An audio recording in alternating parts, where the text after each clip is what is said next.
You've probably asked yourself this at least once, if not a dozen times.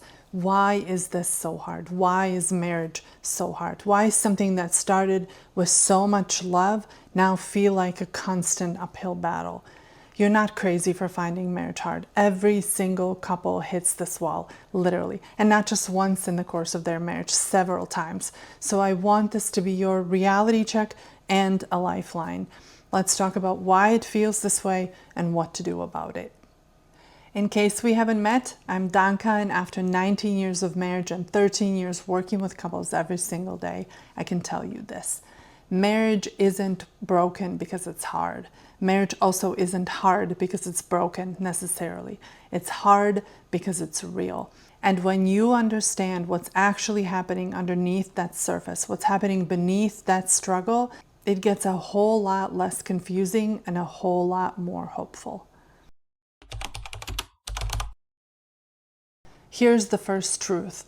Marriage is hard because it's two imperfect people trying to build a shared life under one roof. You each have bad days, bad months, sometimes even bad years. And those seasons, they don't always line up. It's not your turn first and then I get my turn. It's both of you sometimes at your worst, bumping into each other in the same small kitchen of life.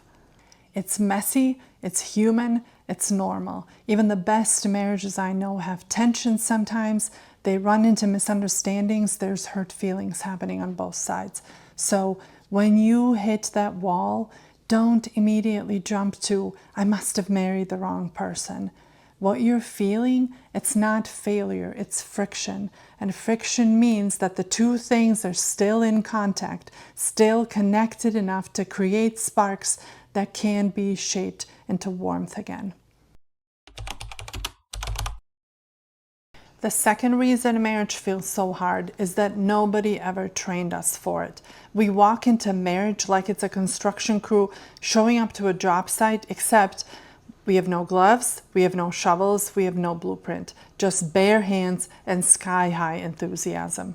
We know that we want to build something strong and something beautiful together, but the first time that we hit rock bottom, the first time that we come up against disappointment or resentment or stress, we realize, oh wow, this is way harder than I thought. And most of us don't stop to ever grab the right tools. We just keep digging with our bare hands until they legit bleed.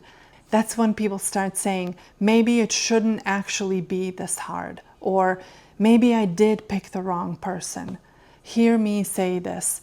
You might not have picked the wrong person at all. You just started building without the right equipment.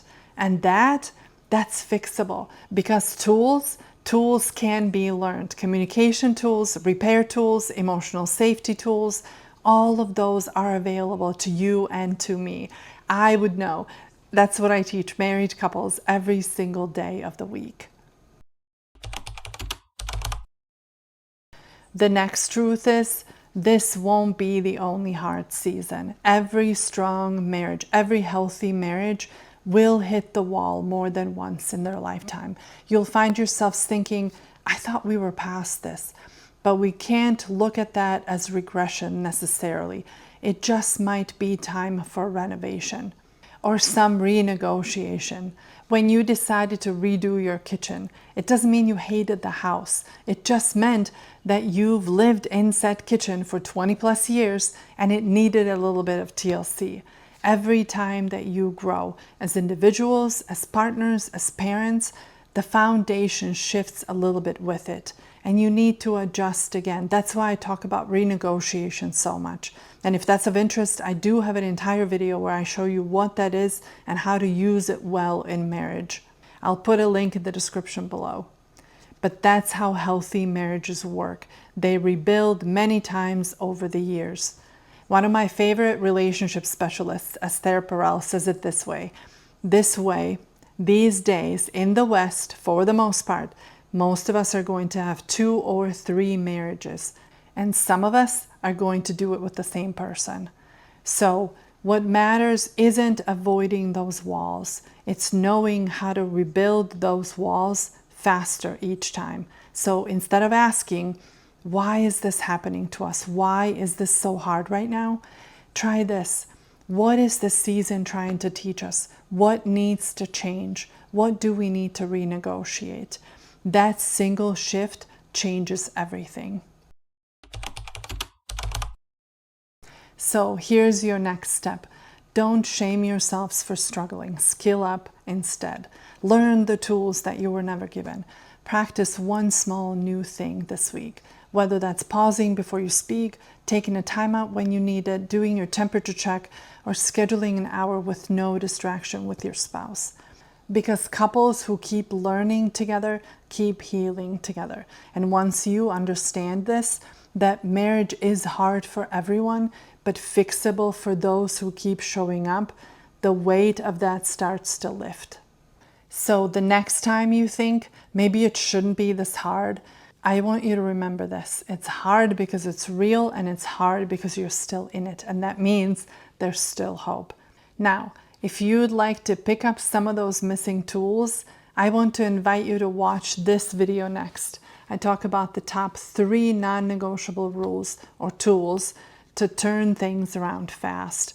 So if that's anywhere close to what you'd like in your own marriage, click that link and watch it together with your spouse.